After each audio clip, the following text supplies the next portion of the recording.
Very happy to be here. My name is Ron Zalkind. I'm one of the co-founders and CTO at CloudLock. And for the past 8 weeks, I'm very proud to be part of Cisco now.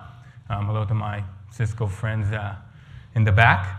And I'd like to talk to you today a little bit about how the journey that our organizations are going through in digital transformation, and specifically transitioning more into using cloud, how that journey is also changing the threat landscape that we're all facing. And I'm hoping that you're going to find that interesting. And I'm going to start by sharing with you guys a video that Cisco created that I think is cool and interesting. Could we roll the video?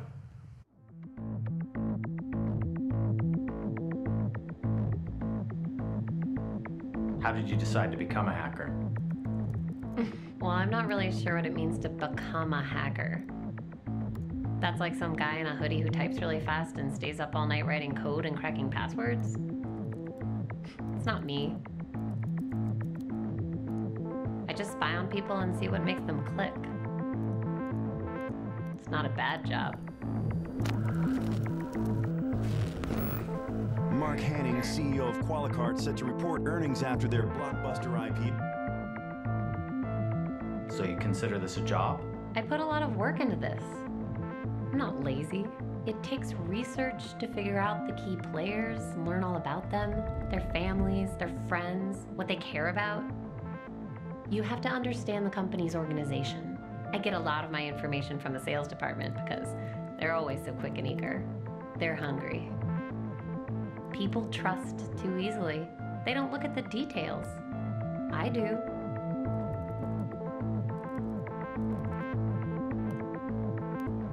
Details matter. That's what I'm good at. It has to look completely believable. It has to look familiar. This is where research is important. It's not some generic piece of spam. It's an email from their boss with their company signature. It's written in the voice of the boss. It's what he would say if he were writing this. What about the malware itself? How does that work? Somebody else out there already wrote all the code that does the actual attack. I'm just using it in the attachment. My skill is in my ability to get a bunch of people to click on that attachment. I always wonder what it's like when the whole thing unfolds on their end, when the panic sets in. Please leave your message after the beep. Hey, this is Rajiv in finance. Call me as soon as you get this. Something's up with my laptop. I can't. Are you on your way to the office? Something's going on with our file servers. It's Karen in HR. Our benefits dashboard seems really slow. We're getting calls from users on it. Give me a call when you get this. Joining conference now. Apparently, there's a malware attack targeting our main... It's ransomware. They're holding us hostage. We're locked out of everything. I can't even check my phone. What about the backup? That will take days. We need this fixed now. Pay it. We don't have a choice. We're reporting earnings in 2 hours. But how do we know that they'll... Pay it. Put every single person on getting us back up and running. That's the only priority now. Okay, it's done. I have the decrypt key.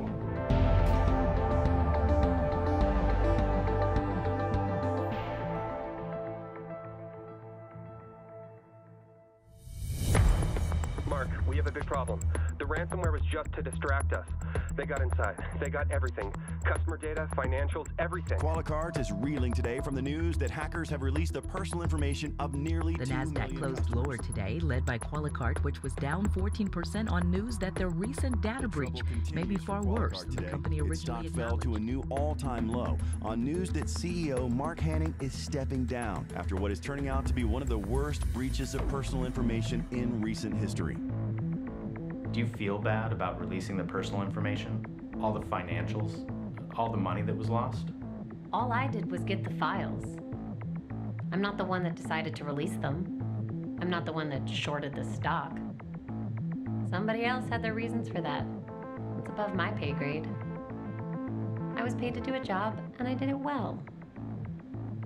And that's what's expected of anyone, isn't it? Anyway, markets bounce back.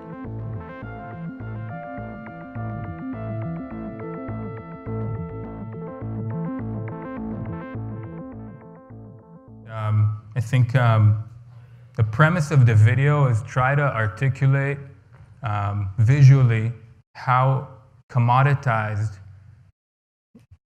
attackers are today, and the hacker industry. It's about how desensitized that the common hacker is, how they think it's their job, right? How there's a supply chain of solutions out there, how this has become a big business, and how targeted we are. I can't replace the video, but what I wanted to talk about is essentially that, as you can see here, and by the way, did you guys give me my clicker? Clicker? Where's the clicker? Podium. All right, here we go. So the reason I'm talking about this, right, is that data is the new currency, right? It's the big target that these attackers are after typically, right? There's a few, but data is the main target.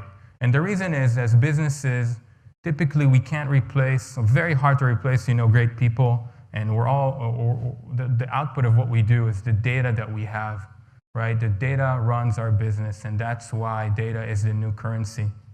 And the interesting thing that we see happening now is that, there are no titles either, is that we're undergoing a huge transformation, right? All organizations are going through digital transformation, means different things, but as it relates to our IT landscape, it's profoundly changing, right?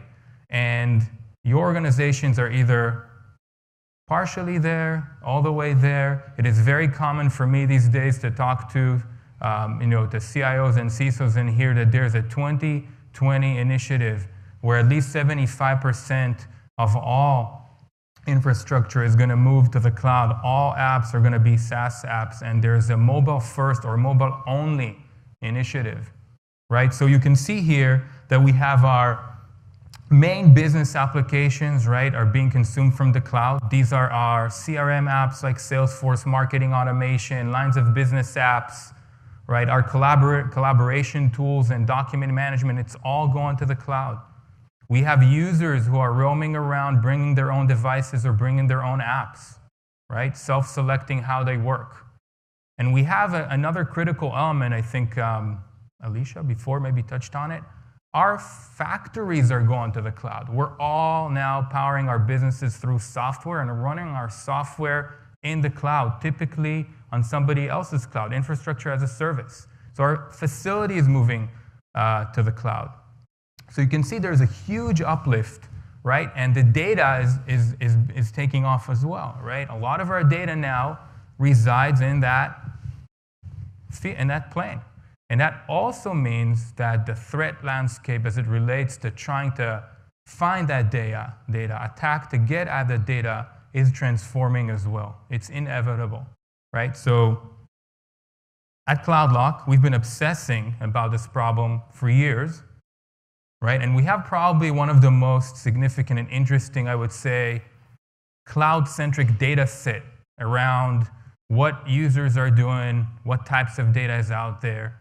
And more recently, through our cyber lab researching, we also have more information about what type of attacks are out there, what type of vulnerabilities are out there. And we've been heavily engaging customers. So over the past year, let's say we've engaged with over 100 customers, helping them with breach analysis. And I want to share some interesting findings today that I hope you get some perspective and maybe invoke some thoughts around your threats in the cloud.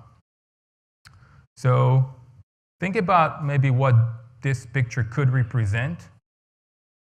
And it's not global support for the Republican candidate. It's not. What this represents is a week in a life of a real user for one of our customers. This represents where they accessed a SaaS application from, specifically I forget which one it was, but I think it was Google Apps, Google Drive.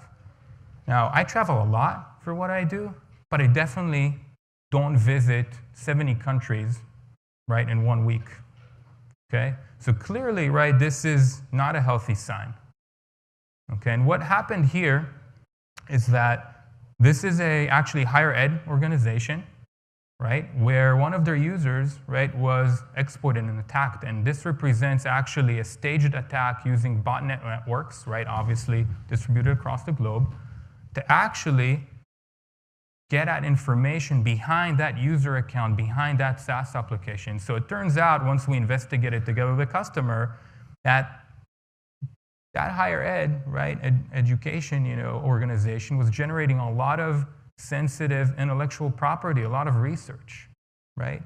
And that research is accessible to many of the alumni. And the business of a school, right, is also around, making sure they retain, their alumni network, and they provide accounts to all their alumni network. And it turns out that by staging attacks, right, stealing some credentials, right, and trying to attack, these user accounts in the cloud, they're able to get at research data. And once that organization investigated even further, they were able to quantify that they lost about $3 million, right? So these are research papers that they typically sell, and now somebody's, stealing them and selling them in secondary markets, right? So this is real. This is real attacks. Now, they could be originating, and typically they originate not necessarily they're cloud-born, right? These are the typical kind of attack vectors you guys may be familiar with, like a phishing campaign or some sort of malware infection. But the target is starting to move, and we have attackers now that understand the cloud landscape, right? And understand that all of us have sensitive data in the cloud. From our customer base, we've learned that at least 12% of the data is classified as sensitive. This could be our intellectual property, PCI-related information. It's in the cloud. Every organization has it, and it's a pretty high percentage. This is actually, the reality is actually higher than that. So we have this sensitive data in the cloud, and we have attackers that are realizing this and trying to target that. We have, I would say limited experience, but in over 100 of these engagements, about 30% of them, we see indicators of compromise, so suspicious activities. Okay, so this is real and it's happening, and the scale is growing, which is concerning. So we have sensitive data out there. Another interesting finding that we've seen, and I don't think it's unique to cloud necessarily, there's also disproportionate distribution of risk. So you see 1% of users typically represent a significant more of the risk surface. So these are the users who generate most of the sensitive data, right? And these are the users who share it, sometimes the right way, sometimes the wrong way, right? These are the users who create all sorts of vulnerabilities based on how they behave. So there's good and bad in that. The good news is that, hey, by just focusing on 1%, you can actually address a lot of the risk surface, which is great, right? We all try to be effective in implementing any security program. But the bad news is also these are going to become the targets, right? So if you're an attacker, right, this is who you want to target. So there's a dimension around cloud, around who kind of piles the information and uses it the right way or the wrong way. And another dimension that's super important to understand is that when we put the data, our data in the cloud, typically what happens, the great thing about it, it's alive. People collaborate on data. It facilitates business processes, right? We build more business processes around it. We share it with an extended, perimeter with our partners, right? We integrate a ton of apps into it. So the thing that what we need to understand is that the cloud is an enabler, typically for productivity, right? But it also means that it's also a new kind of dimension, a new threat dimensions for us. So how much of the data is being shared outside of your organization? How much of the data is shared with everybody in the company? How much of the data is shared with the public? These are just statistics that you can see from our customer base here, but the point being that about 25% of the data at least is shared, is collaborated on, right? So there's a new perimeter that you need to consider. And in addition, if you think about it, it's not just that the attackers can attack those highly risk users that have most of the data. If we're sharing a lot of this data, it doesn't matter who I attack, right? Because a lot of people have access to the information.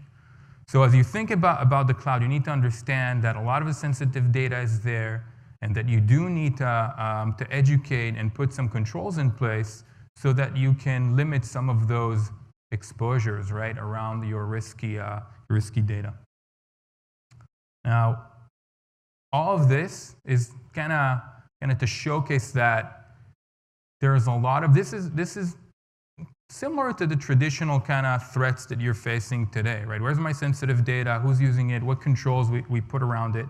The interesting thing is, as it moves to the cloud, there's new dimensions that you need to consider, and also to realize that it's already out there for attackers to get at, and they're doing it today. I want to talk about some new threats, okay? Who here, and be honest, is playing Pokemon Go on their phone? One, every day. Two, who here lets their kids play Pokemon Go on their phone? Typically, I have, honesty is okay here. I definitely let my kid, play Pokemon Go on my phone. And there's a reason I'm talking about this, so bear with me. The company behind Pokemon Go did a really, really good job, I think, initially if I wanted to let my kid play, on Pokemon Go and create an account for them, it's not that easy, right? I actually have to go in, I need to sign up, then there's also a proof of age verification, like too many clicks, too many things. I quickly went and created a Google account for them, like a fake Google account for my kid to be able to sign them up because I don't want to deal with this stuff. But what happens is that for convenience, a lot of users just signed in with their Google account credentials, right, to gain access to the Pokemon Go application. And guess what?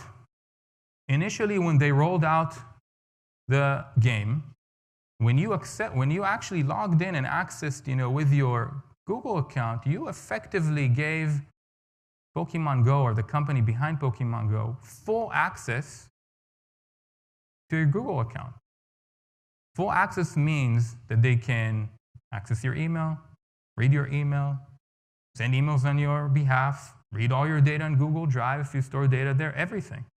Now, when that was found out, they corrected it and reduced the scope of what they have authorization to access, etc. But for a while, this is really what happened out there. And you may ask yourself, why am I talking about Pokemon Go? Why is this relevant and interesting? So what if I told you that in our customer base, 50%, or a little less, 44% of our customers have Pokemon Go in their environment with real users connecting Pokemon Go through their business accounts. Okay? 50%, and grew really fast. Okay? So close to 50% of organizations, we have about 750 customers, do the math. These are the largest, most security-minded companies out there. And 50% of them have this app by who knows which manufacturer behind it, connected to their environments. Not only that, we had organizations where we found 2,000, 3,000 users that connected that into their environments, right? That's crazy, okay? That's crazy. The reason it's crazy, I'm trustworthy, I think. How many of you are going to give me their corporate credentials? Why not? Give me your corporate credentials. Trust me, I won't do anything with it. None of you, I hope, none of you would give me your corporate credentials, yet thousands and thousands of users, right, working for businesses, gave Niantic their corporate credentials, right? That is irresponsible. That's crazy, okay? So this is a new threat, a new vulnerability. The environments we work in, whether it's SaaS applications or applications we build, are now built for collaboration, for productivity, to reach out and extend our business processes right outside of our companies. This is all terrific. It makes our businesses competitive and fast and agile, and we need that. But the same technology that allows all that, in this case, OAuth, if you guys aren't familiar with OAuth, please go get educated a little bit about OAuth.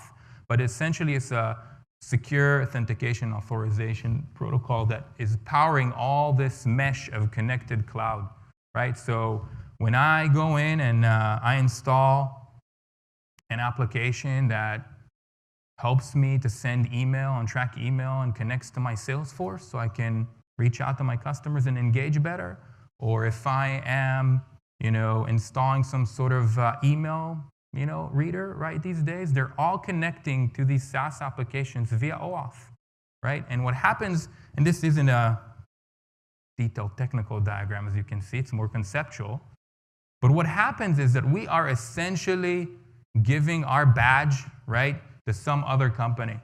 And that company gets our authorization, right, to act on your behalf. It can be just to get some profile information. It can be just to get some, some information from your contacts, right? A lot of them want to self-propagate, want to get the contact list and suggest, invite your friends, right? But what happens behind the scenes is that a company has full unattended access, sometimes to your entire account, sometimes to your information stored in these files, and this is a serious vulnerability. Now imagine, right, imagine that this is a mesh of cloud-connected applications all connected to your environments, right? That's a serious new landscape and something that attackers are after. We already see some confirmed attacks through this vector. We already see, if you will, we can call it new type, we call it cloud malware, native cloud malware. You see apps that are disguising themselves and doing bad things in the background. That is already happening. And just to put it into context, the numbers are staggering and growing really fast. This number, 150,000 or so already, it's earlier this year, it's already over 200,000. We track this number as we detect these type of applications in our customers' environment. It's a big problem. Our customers are able to control that. We see extreme cases where there's 20 new apps popping every day, every single day, connecting to these environments. So this is a new threat and something that we need to be more aware of. And I think what I'm trying to get at is that as we have this uplift of data going into the cloud and we have users behaving in new ways, right? Sharing, working, collaborating in new ways, business processes that are extending beyond our perimeter, and now these ecosystem of apps that are connected to these environments, we have a new perimeter, if you will, no perimeter, right? No perimeter. And what we see here is that if you think about the data, the access points to the data, and the data movement, there's a growing swell of data that's moving out, your data moving outside of your corporate network. And that's important to realize, right? Because we've been focusing a lot of our efforts on what we think is where most of the data resides, or most of the traffic is, which is typically around our perimeter, right? Our firewalls, etc. That's changing very quickly. Gartner is conservative. They say 25% or so, is going to be traversing outside of your corporate network today, typically outside of your control. By 2018, I think it's conservative. I think it's going to be about double that at that time. And the way we address this needs to change, right? So we used to come to work physically, right? Sit in an office, and there was a perimeter, physical, virtual, right? We zoned off our networks, etc. So we were sitting inside this orange circle, protecting ourselves. And by coming to work, we were assuming security because there's borders, so to speak. Now, right, in this new landscape, right, we're roaming. We're outside the office, right? We're working outside of the office. We're connecting, not always through VPN. Growing number of companies and branch offices are not being backhauled and VPN into central concentration points, and we're accessing these environments that don't require us to VPN in. They're outside. Our SaaS applications, our apps that we build running on infrastructure as a service, they're all outside. So the landscape is changing, and we need to think about solutions, right, that can start addressing this new environment of ours where our apps and our users are outside of our perimeter. I'll mention a little bit, but now at Cisco we have some technologies that can help there. And not only do you need to control access, you need to monitor, control usage, right? So it's not just about access, and it's not just about offloading my infrastructure security to Salesforce.com, for example, which do a great job, or AWS, Amazon Web Services, who do a great job on infrastructure security. You have your users, right, who at the end of the day creating data, connecting apps, sharing data, right, building business processes. You have to be able to monitor and control usage. And the landscape has been changing. So we operate in a market called CASB, Cloud Access Security Brokers. Anybody have heard about CASB here before? Okay, so CASB, I see some people in the back here. CASB has been determined by Gartner to be the #1 information security initiative in 2016 for InfoSec groups. It's all about trying to put controls over usage and access in the cloud, right? And there's been an evolution in approaches to that. So we used to think cloud is bad, right? Don't use it. Okay, it clearly is way behind. This is maybe 5 years ago. Don't use the cloud, right? Then we kind of said, okay, if we want to use it, it's still bad, but we have to use it, right? Let's protect from it. Let's encrypt it. Let's put some encryption gateway in front of it, try to encrypt everything. We'll be fine. That was horrible because it broke the cloud. Right? If you try to encrypt everything on the way to the cloud, you lose a ton of functionality, add a ton of complexity. That's proven to be a failure, actually, in the market. At broad scale, let's encrypt everything that goes into the cloud. We continue to evolve to say, well, you know what? This is the same old network problem that we have. Let's put something, in between our users and the cloud. It's proxy. It's proxy. That has some valid use cases, but also have proven very hard to do well because it breaks the application. But also, more increasingly, a lot of the data, and very soon, most of the data doesn't traverse inside your corporate network. So by applying a solution that just proxies what goes from your perimeter into cloud applications, you're missing a lot of the threat vectors and risk.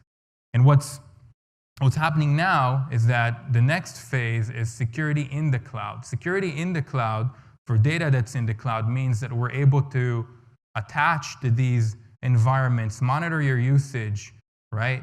Be able to control access, right? No matter where you are. So Cisco, and please visit our booth there afterwards, has technologies that can help you control access no matter where your users are, no matter what they're accessing through DNS, that's OpenDNS.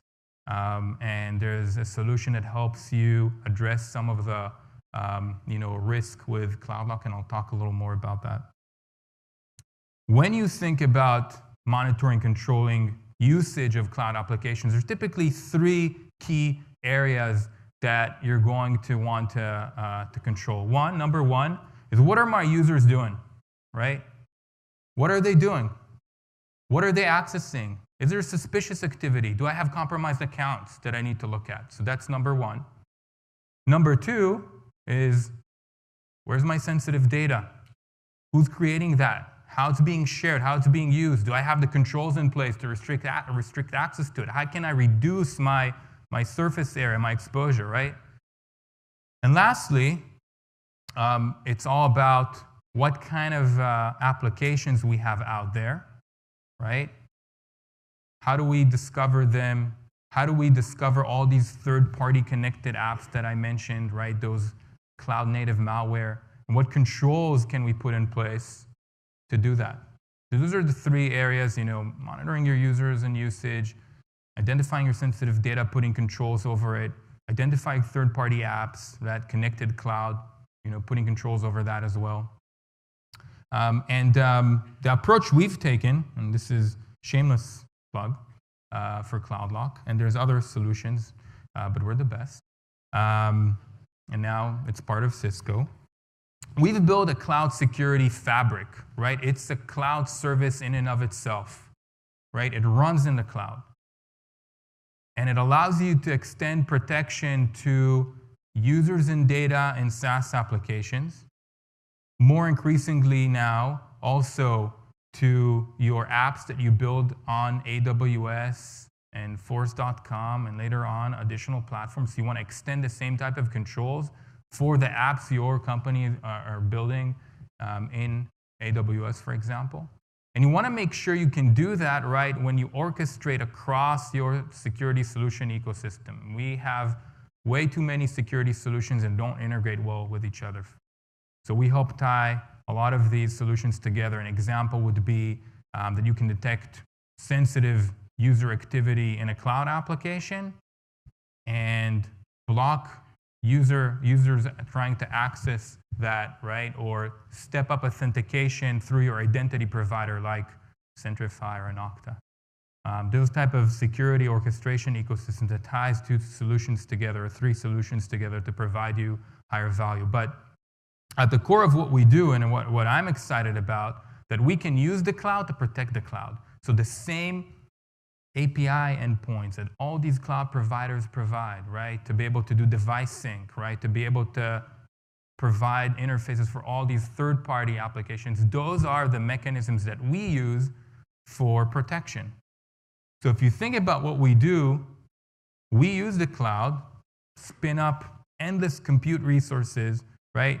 From the cloud to be able to attach to your environment, be able to monitor what your users are doing, be able to identify where your sensitive content is, and also apply automatic remediation and control. And we're able to do that because we built it as a cloud service with very little overhead for you. There's no change at all to your network infrastructure. There's no change at all to your user behavior. We don't impact anything in those SaaS applications. We're up and running in less than 5 minutes, right? When have you ever had like a security solution up and running, providing value in 5 minutes? And I'm talking enterprise grade, connecting to all your data, monitoring all your users in these environments. We're able to do it because we're delivering it as a service from the cloud. So it's built for the cloud, running in the cloud. I sound like a cliche, but it's true. And we can do things today that we've never been able to do effectively before. And we do this very simply. It's very easy to use.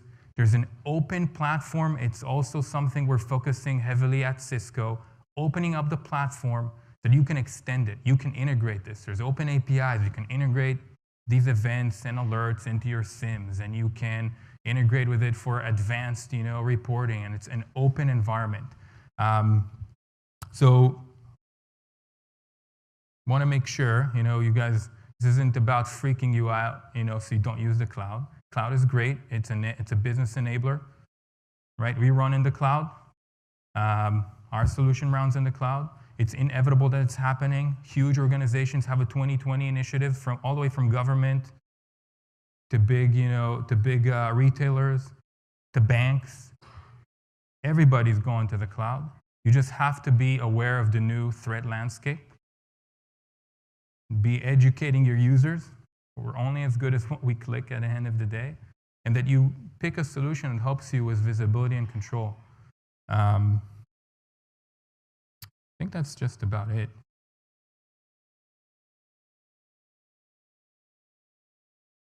Did we by any chance have any chance of getting that video or no? That's a no. So it was an awesome video. So I think we have a few minutes of how much time do I have? 5, 10 minutes? 5, 10 minutes?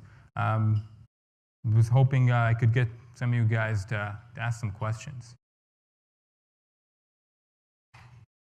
Anybody? Some questions? Can I ask you guys some questions? I'm sorry? Okay. Is there protection against man-in-the-middle attacks and putting things to the cloud? Is there protection against man-in-the-middle attacks when putting things into the cloud? It's a good question. I feel it's a trick question. Is there protection at all against man-in-the-middle when somebody's trying to access, a secure site? I mean, there is no foolproof protection, and there's no silver bullet to security, as you guys know, and I'm definitely not going to say that there is one. I think that there is layers of defense as you think about the cloud, as you've always thought about going, to websites, for example. Some things don't change. You want to make sure that the endpoints aren't compromised as much as you can. You want to make sure that the users understand not to click things that they shouldn't. And you want to make sure that you are able to monitor and control and detect things for that cloud surface should something happen. So I'm not answering that directly, but there's defense in depth, and that doesn't change when we go to the cloud. Any other question? How many of you guys in your organizations use software as a service? All of you. Almost all of you. How many of you guys have engineering organizations that are building products on infrastructure as a service? AWS, Azure, something else? A little less of you. If we're here in 2 years, I bet this is going to be 95%. And I actually think you guys just don't know.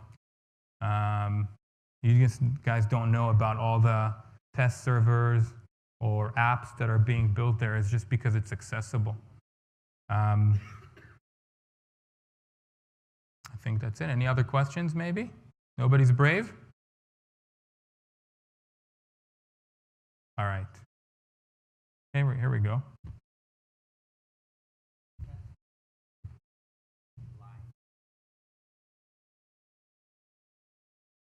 So the question is the CASB solution running in live or in monitoring mode? Our solution, inline, okay. Our solution runs out of band, but it's important to have a distinction. It's not that it's running in monitoring mode, okay. Typically, and again, I think it's, like we all have a heritage of how we've built security over the years, and when you think about a network-centric solution, you can put it in line, or you can put it on a tap, right, and just use it in monitoring.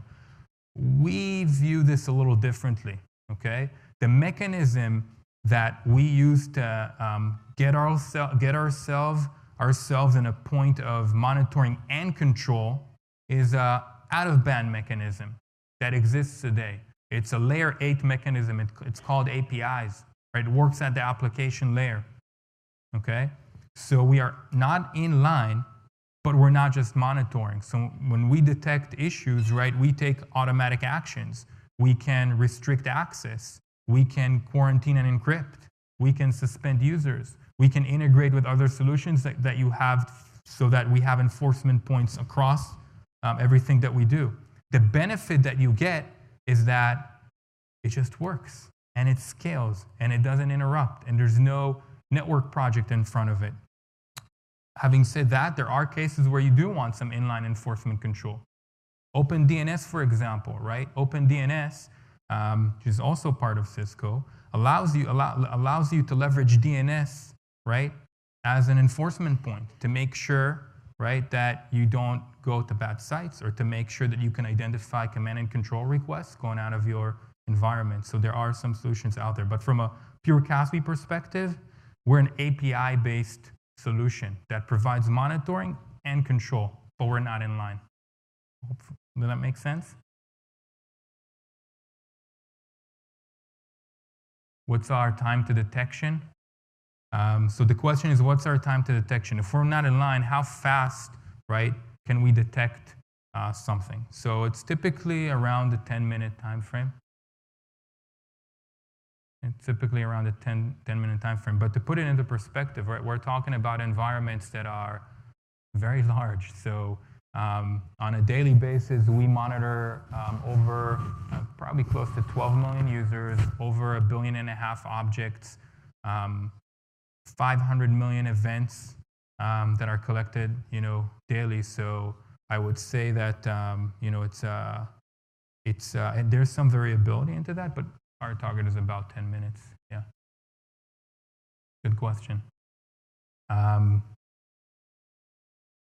Any other questions? All right. So please think about CASB. Think about what it means for your organizations. All of you here have some sort of cloud. And if you're in information security, you need to figure out a strategy around that. And if you want to contact us and we'll help you. We run a lot of assessments as well. This is our contact, so please reach out. Thank you.